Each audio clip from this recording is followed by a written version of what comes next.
off the lane, and he just shoots into that lane. Sideswipes the motherfucker. Like a gangster, bro. I just went around then. It Like was like, Do you beep as you go by? Like on one of those 80s. I beeped at him though. I just beeped. And they both looked at me like, "What the fuck?" I know you did. You always beep at him when you like wave. I waved both for me. That's really messed up. You're beeping and then it's like, Who the fuck happy waves? things. They just look at me like fucking.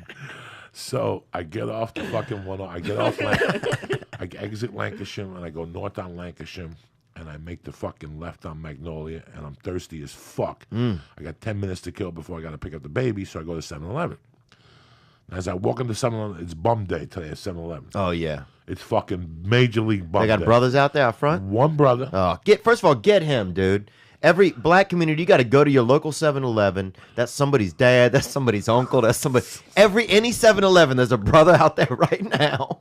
Go get him and bring him home. There was okay? one brother. There was 3 white dudes, and there was a creepy white dude in the corner. Oh, that's the worst. That So guy. I come out, and the simple brother says, "Hey, man, I'm having a rough time. Can you spare some change on the way out?" Very polite. The 3 white guys are like, "Hey, we need money. Can you help us?" And the fucking moron just sat there talking to himself with his hand out, like, he was like one of those language people. I don't know what the fuck he was saying. I go in, I get the water. You know what, man? I refrained from giving those people money because I saw that show where they stand on Laurel Canyon and then they fucking drive to their fucking BMW. They walk to the BMW with, $200 in quarters and shit.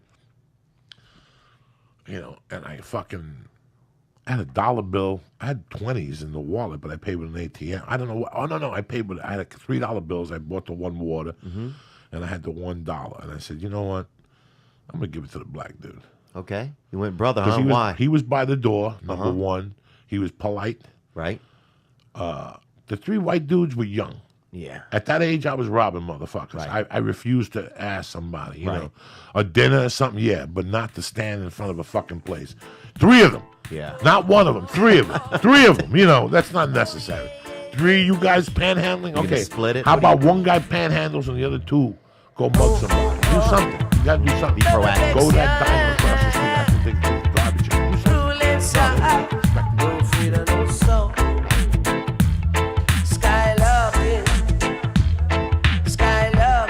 Stick with me here because the end of the show, you how to gain 10 times the fans from this match. Okay? Just stick with me. I'm breaking it down. Bang! What up, Small Rapper Gang? Today we're talking about, look, never pay a rapper for promo. This is what I want you to do instead. I'm going to talk to you guys about pretty much the difference between what happens if you would pay a major rapper, talking about like a big rapper, like a big name rapper for a collaboration, the benefits of it, and then also that versus the smart music marketing strategy I'm going to tell you in this video, okay? So in this video, I'm going to show you how to gain 10 times the fans than an uninformed rapper who hasn't seen this video would be able to gain. And that's not an exaggeration. I actually break down the math for you. It's 10 times. I want you to take this formula, this method, and apply it when you start doing collaborations with bigger artists, which I'm sure you're gonna get to one day, which I know that you know you're gonna get to one day, right? I get a lot of questions about music marketing because, well, at the end of the day, music marketing is actually the biggest component of you growing as an artist. If you make a song and no one listens, it's like the song didn't exist. It doesn't matter if it's a hit song. If no one listens,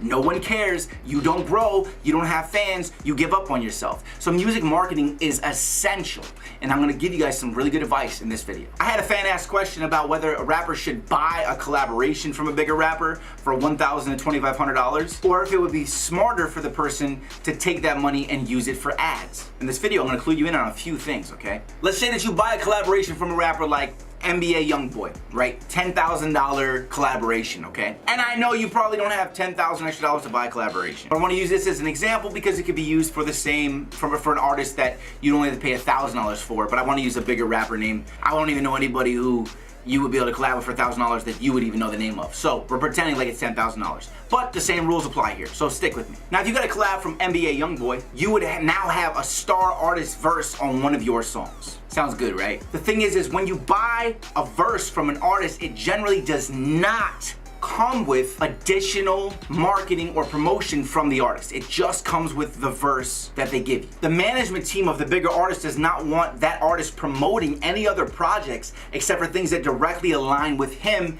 and things that are gonna make him money so that he can see more growth for himself. So now even if you have a collaboration from a bigger artist, you still have to go out there and market the song. It only markets itself now because it has a big rapper's name on it, meaning that most people are now more likely to click on it because it has a major artist name on it that they recognize. But you still have to get the song in front of people before they can click it. You see the issue, don't you? Buying a verse from a bigger artist doesn't get you eyeballs on your music. It just gives you more credit when people do happen to see it. So if you had a verse, you'd still have to get it in front of his fans. Stick with me here because in the end, I'm gonna show you how to gain 10 times the fans from this method, okay? Just stick with me, I'm breaking it down. And this will work with any collab from any rapper. The secret to this video is you wouldn't even need them to promote the song. Now real quick, I know some smaller artists will charge you additional money after they sell you a verse. Let's say they sell you a verse for $1,000.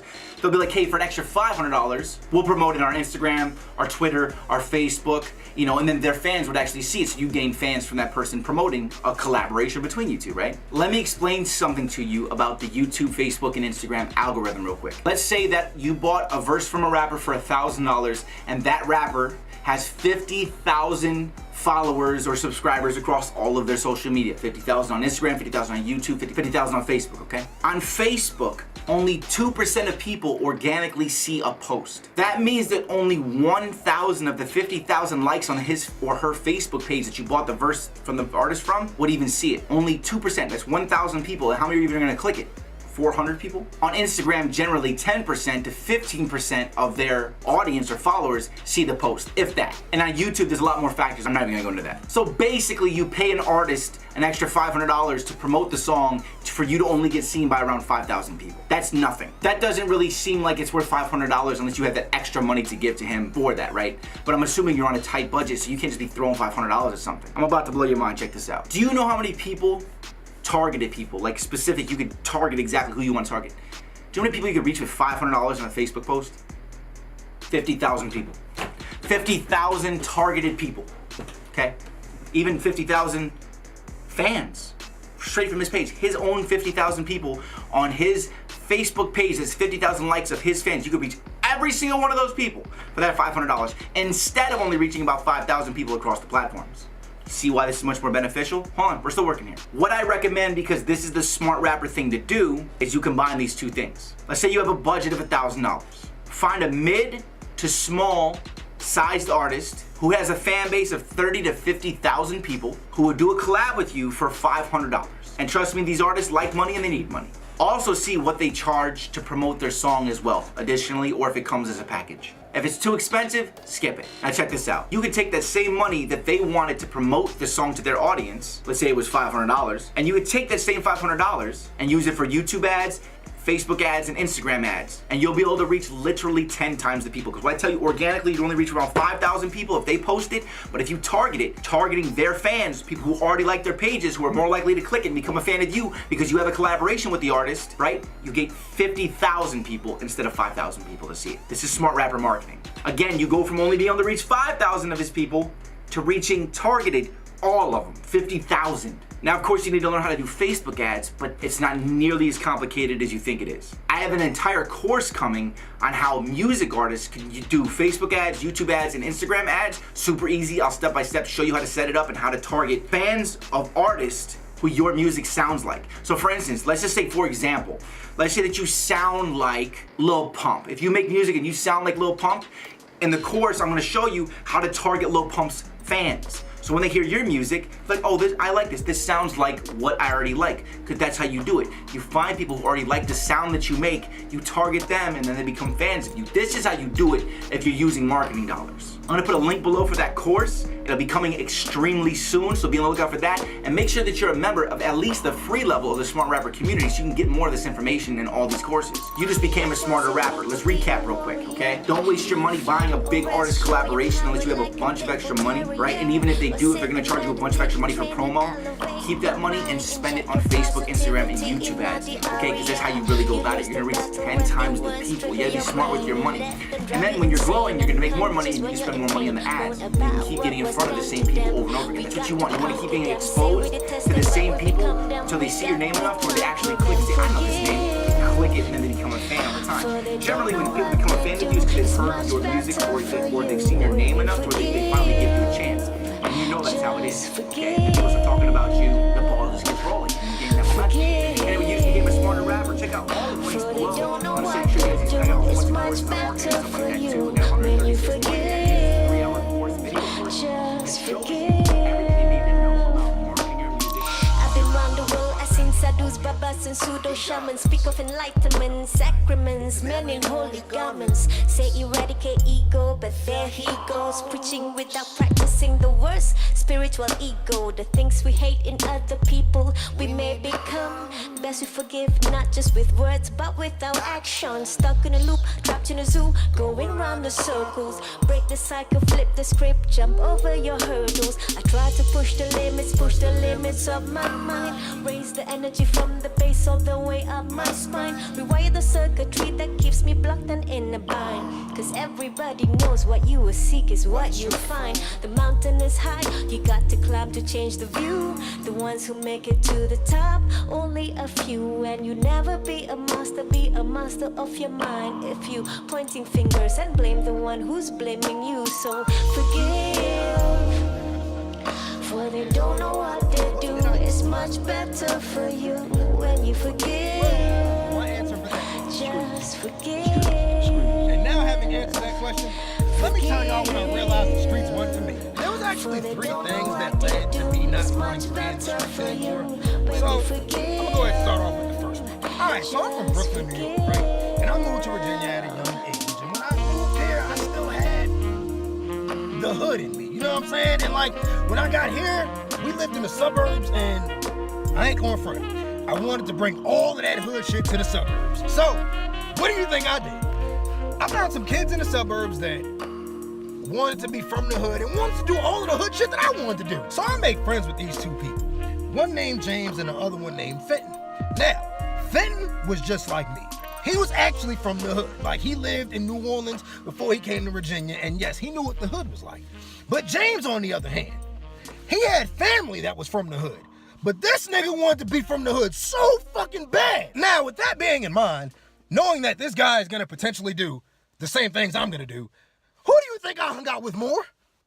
Obviously the poser. And I'm not even gonna lie to y'all, the reason why I liked hanging out with James is because, like, niggas from the suburbs, they do mad stupid shit just so they can be called real. Like, dog, this nigga would do the dumbest shit ever. Anything that I asked the nigga to do, just so he could be called real. Like, he was the type of nigga that if you told this nigga that real niggas don't wash their hands after they pee, then this nigga will never wash his hands again. Like, I told this nigga before that if we ever get caught doing anything, the realest nigga is gonna take the charge. You know what I'm saying? And lo and behold, we got caught up doing something, and look at this nigga, he took the charge. Now, if you've seen my story about the first time I got my loyalty tested, you clearly see that, yeah, James did some time for me. You know what I'm saying? Yeah, so, but past that, now, James is out of jail. And after him doing all of that time for me, he comes back home and wants to get back on the same dumb shit that we were doing before he got locked up. And of course, me, being the young idiot that I was like, hell yeah, nigga, let's get right back to it. But, things have changed since James got out of jail, you know what I'm saying? And, he wasn't necessarily willing to do that again. So he came up with an agreement, and he told me, he said, all right, man, yo, I was a real one. I took the last charge. So, if we ever get in trouble again, you gonna take that.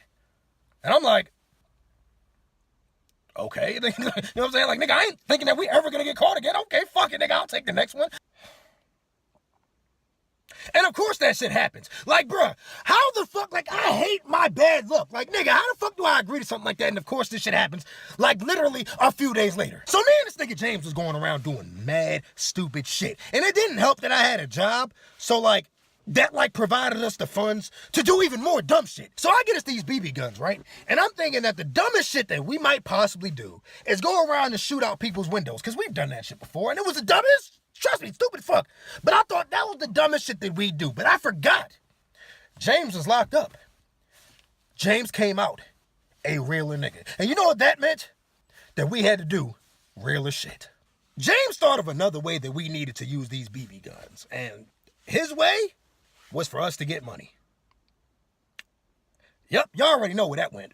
We had to rob somebody. But see, with James, he thought that robbing somebody would be just a little bit too easy for us, and that's not real enough. So he says that we gotta rob the corner store. Now, in Fredericksburg, Virginia, there's not too many corner stores. And the corner store that we chose wasn't the best area, because like the police station was literally 2 minutes away from the shit. Like, what the fuck? I don't know what the fuck we were thinking. But as soon as he said it, I was with it. I was like, nigga, we about to be gangsters as soon as we do this shit. Now, when you're a teen and you commit crimes, you don't like plan anything out. It's always just like a spur of the moment thing. Let's do it now. So we had no preparation time. He just said, let's rob the store. I was with it. We went to go do it immediately, nigga. My nigga, we are 2 teenagers dressed like Soulja Boy in the Crank That video, about to go rob a store. No mask. Now, like I told y'all before, I liked hanging out with James because I could just convince him to do anything by telling him that he was real. So I told him, my nigga, you are the realest nigga I know. You gotta be the one to do this, bro. I'll be the lookout. This nigga immediately agreed. I'm like, dog, you ain't got no mask on. This nigga finna get caught. But like, fuck it, nigga. At least it ain't gonna be me. I was thinking to myself that, like, if anything happens during this robbery, I'm just gonna walk off. You know what I'm saying? Like, nigga, I'm just gonna act like nothing happened. I'm a lookout, bro. How the fuck you can't accuse me of doing shit? Oh, how wrong was I? So we're outside prepping for the robbery, right? And like I said, we're teenagers. We don't really plan anything. So we're doing this literally right outside the fucking store. I'm trying to tell y'all, nigga, we're fucking retarded. Bro, the store owner even looked outside and my dumb ass waved at this nigga. Like, dog, how fucking retarded can you be? So when the store owner goes back in the store, James says, it's go time, bro. I'm about to go in there and rob this nigga. So with no planning, no disguises, or anything, this robbery was about to take place. I get into position, which is right on the side of the store. Like I told y'all, we really didn't plan any of this shit at all. He walks in the store, and I'm not even gonna hold y'all niggas. As soon as he walked in there, I was about to leave. Like, nigga, I got scared as fuck. Plus, as soon as this nigga walked in the store, he takes off his hood. I'm like, nigga, you about to get caught. Ain't no way I'm finna be here. But, sadly, loyalty kept me around. Like, bro, I was like, yo, you know what, man? I can't let this nigga go out like that again, man. I'm gonna be here for my nigga. Until the cops come, then I'm out. So he goes in the store. He takes off his hood and everything, just like I told you, pulls out the gun, and I keep hearing this nigga yelling, give me the fucking money, you bitch ass. He keeps yelling until it gets completely silent. And that's what scared me. It scared me more than being the actual lookout for this whole mission. So I go over there to the door so I can see what's going on the inside. Bruh. This nigga James is sitting there with a gun in his hand on the side of him.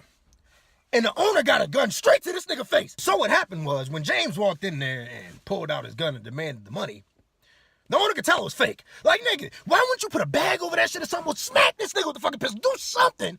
But he didn't. The nigga found out it was fake and immediately pulled his strap on him. I said strap on him. Dwight Howard. The owner of the store tells James to give up his gun. And of course, James listens to him because he has a real gun pointed at him. Now, this whole time, I'm trying to figure out what the fuck do I need to do to help my nigga out, because I don't want this nigga to get killed. Desperate times call for desperate measures. And trust me, this was a very desperate time. And when you're scared, you don't know what the fuck to do. So, like I told y'all before, y'all remember that police station that I told y'all was about 2 minutes away from this whole thing? Yeah, so one of these squad cars just happened to pass by while all of this was going on. And like I told y'all, you don't know what you're gonna do when you're scared. My nigga, my dumb ass stopped this fucking cop and told this nigga to help us. What the fuck was I thinking? Dog, I tell this cop that I see some grown ass man inside of this store pointing a gun at a teenager. So of course the cop gets out the car immediately and goes inside, assesses the situation, and figures out that we were trying to rob the place, obviously. So backup arrives no less than 2 minutes later, you know, because the fucking police station is 2 fucking minutes away. So backup arrives, right? At this point, I'm the only one of us two that has talked to the cops at all. Because like James, he was really on some real nigga shit. Like, this nigga was not gonna talk to these cops no matter what they told him. And at this point, I mean, I ain't say nothing either to the cops, you know what I'm saying? Besides that, my nigga had a gun pointed at him. That was about it. Like right then and there. Because like, as time went on, somebody had to talk to these people. When you're under the age of 18, the cops don't really want to question you. They want to get your parents there. then get consent from your parents to question you. So they just threw me and James in the back of the cop car till our parents got there. Now, while me and James are in the back of this cop car, that agreement that we made before just happened to come up again. And James looked at me and was like, yo, you my nigga. And you a real one. You got this. My nigga, I got what? Like whatever I got, I'll give it back. Like, fuck out of here. Like, what do you mean? He was like, yo, you remember when we were talking about it and you said you got the next one. Like, my nigga, the last time I even said I got next, we was playing 21. Like, fuck out of here, nigga. I'm not taking shit. Then he was like, yo, bro, like, you really finna do this again? Like, seriously? Yeah. Like, nigga, I wasn't expecting to get caught. Like, fuck, nigga, you actually got caught. I ain't even get caught, nigga. I was just trying to save you from getting shot. You got caught in the process of that, so don't try to blame me for that shit. Then he was like, yo, why ain't you just run in there with the strap and shoot this nigga? Bro, we got BB guns, dog. This nigga wearing a sweater. Like, dog, they ain't even gonna touch this nigga. After me and James went back and forth for a little bit, I started to realize that, like, James is from the suburbs, and James is a real nigga. Let me tell this nigga how he can get real. Like I told y'all before, this nigga would do anything, literally anything, to be a real nigga. Dog, I told this nigga, I said, yo, if you take this one, nigga, you would at least get 10 in a real adult prison. Nigga, you about to be real as shit. And this nigga dead ass. Dog, I couldn't believe it myself. Dog, this nigga's eyes literally lit up. He was like, I could be what? I'm like, nigga, like, the only thing you really gonna be is a convict, but like, nigga, if you think that you gonna be real, by all means, please take it. And that was all I needed to say. That was good enough to convince this nigga that he would take his charge. You know what I'm saying? And, yeah.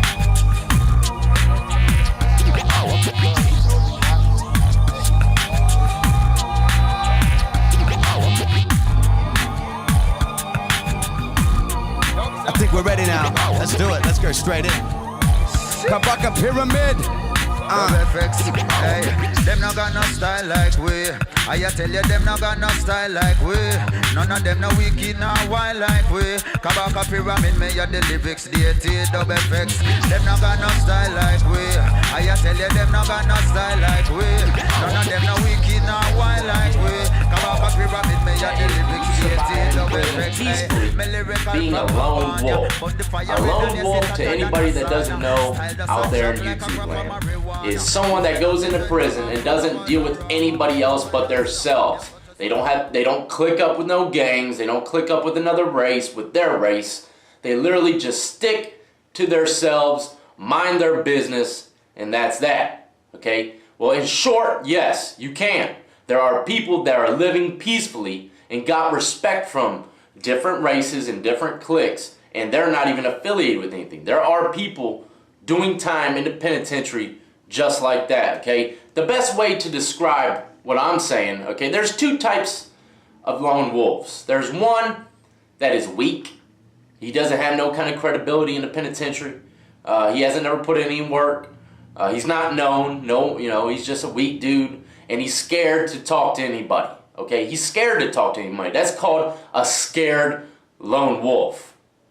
That's the worst one to be. I'll tell you that right now. You're going to get ate alive. Now, there's another type of lone wolf, okay? This lone wolf, he's not scared. He knows what he's capable of. He knows he'll freaking poke you up 30 times if you mess with him.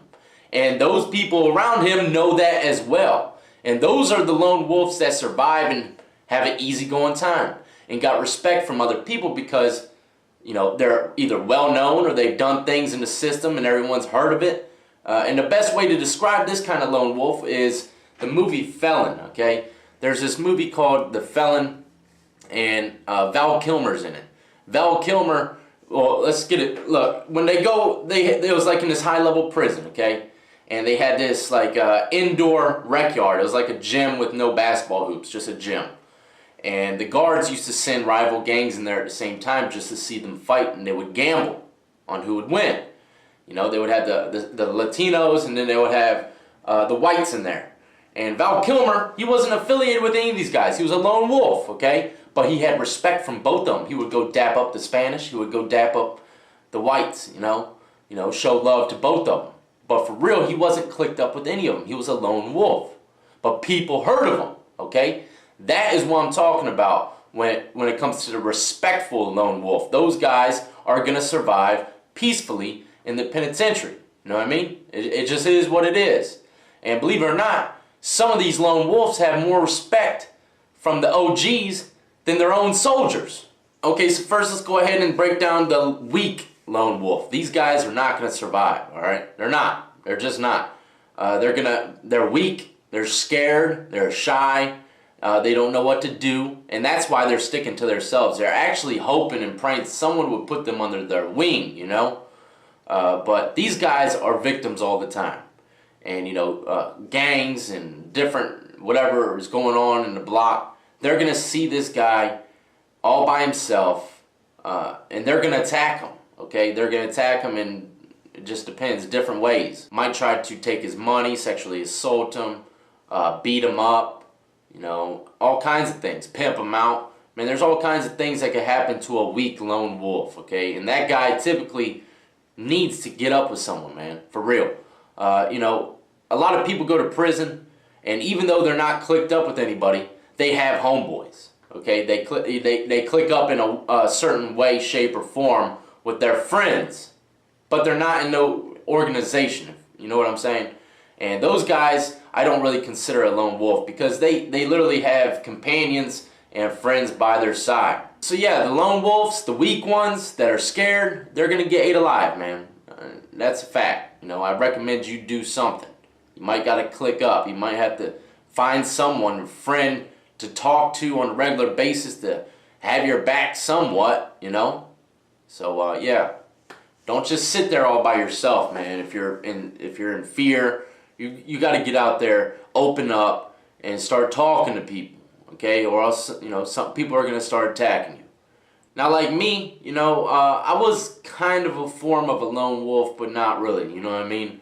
I chill with a wide variety of people. Blacks, whites, Hispanics, Asians, man. I played handball, softball, basketball, soccer. I played sports with multiple races, you know what I mean? And gangs, gang members, man. Believe it or not, gang members, they do play sports, and they do gamble, and they do have fun. You know, it's not always, you know, holding the shank and get ready to kill someone. It's not like that all the time. Maybe in some prisons, you know what I mean? But, you know, even people that are gangbanging, they let loose and they like to relax. And I chill with them all, you know? But at the end of the day, after, you know, after 4 o'clock, 5 o'clock or something, if I wasn't gambling, I stuck to myself. You know what I mean? I went to my bed and I mind my own business. So in a certain way, I was a lone wolf, you know? Now, the thing that really amazes me about how I used to do time in prison, and it just shocks me just thinking about it, is even though I didn't click up with anybody or get into certain race groups, I still had respect from these people. And the crazy thing is, I didn't put hardly any work in at all to get the respect from them. It's almost as though they could just sense, you know, they should respect me. You know, that's why I say all the time, real recognize real. There's a sense of respect that you get from someone just by hearing them talk. The respect game in prison is strong, man. You know what I mean? And I want to answer another question that someone said the other day, and this is kind of another video topic, and I'll probably touch into it later on down the road. But they said my husband or someone came home from prison, and they got to arguing, and they said, you know, he says, I get more respect in the penitentiary than I do at home. And that's absolutely true. Look, that is absolutely true, man. I've said that a couple times myself. You know, when you're in prison, people don't run their mouth. You know, people, very rarely, people do not run their mouth. People are polite, they're respectful. Because if you're not, you get your head cracked open, okay?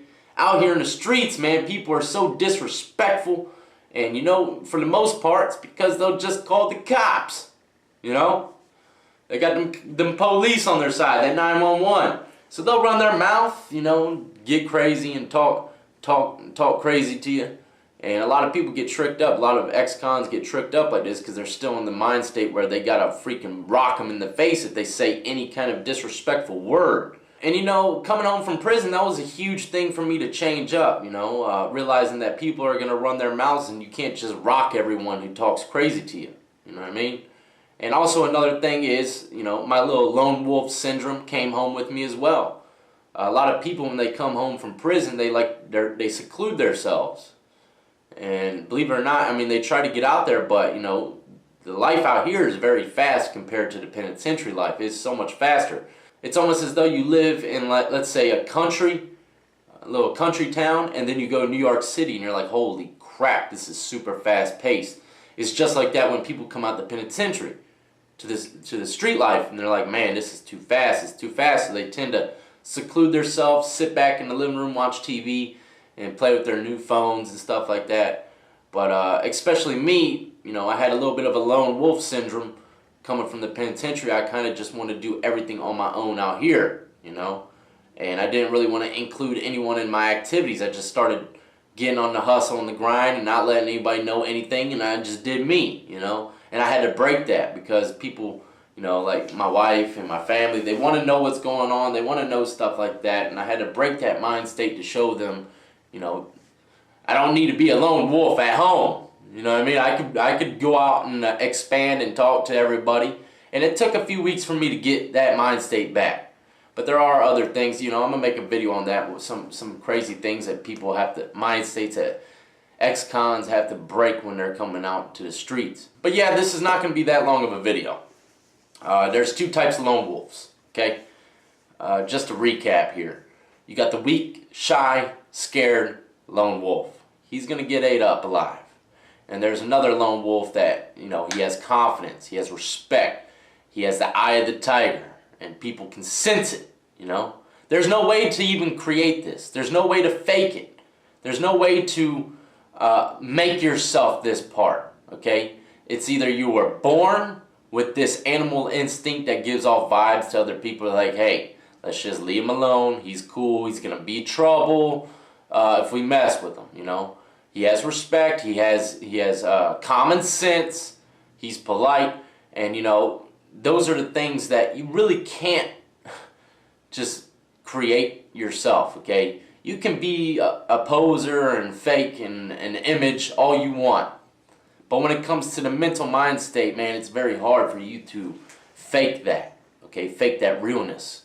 Very hard. And a lot of people, that's why a lot of these guys on that show 60 Days In, man, they're like, people are looking at him like, he might be a plant, you know what I mean? Because you can't fake it, you know? You can't fake it. You can sit there and say what your charges are all day long, but in the long run, you just can't fake that stuff, man. And it's very hard to explain, but I can honestly say this, in the penitentiary, I was more so a lone wolf than anything, you know, for real. But it all comes back down to that eye of the tiger, you know what I mean? That vibe that you give off.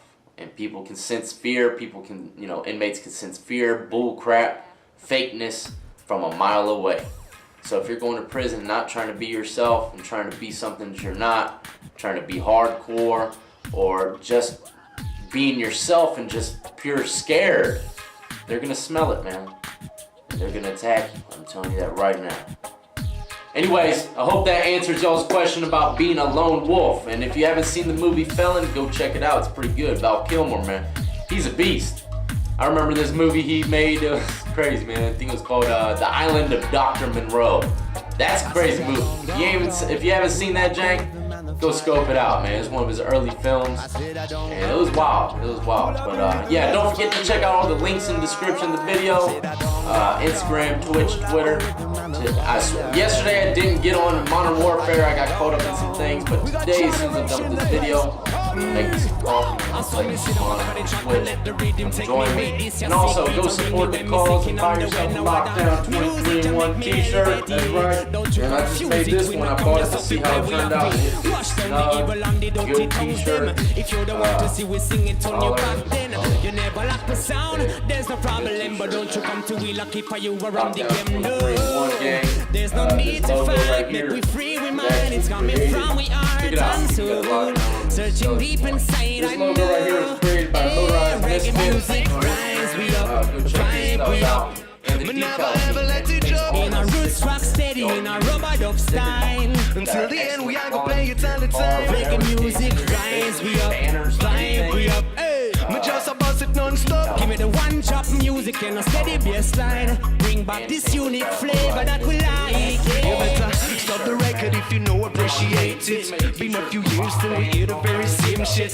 Reggae music, only music, let us face it. It's basic. We push the thing up and leave the place lit. And now we unite and we say, forget the people who might try to underrate you tonight. Reggae music always lead the way. Lead the way. Open up your vision. Alright. You're lacking sense of humor wherever you go. Sitting behind your computer, feeling like a hero. Feeding all them dirty rumors, spreading over your soul. You better play it cooler, or throw your friends to narrow. Reggae music rise we up, vibe we up. Hey, Me never ever let you drop. in a roots rock steady in a rubber dub style. Until the end, we ain't gonna play it all the time. Reggae music rise we up, vibe we up. Me just a bust it non-stop now. Dub FX, what you say? Hey, I said, pull out the rhythm, yeah, we better pull it quick. Burn out the fire till early morning. Now we're reaching higher, we bout to hit the peak.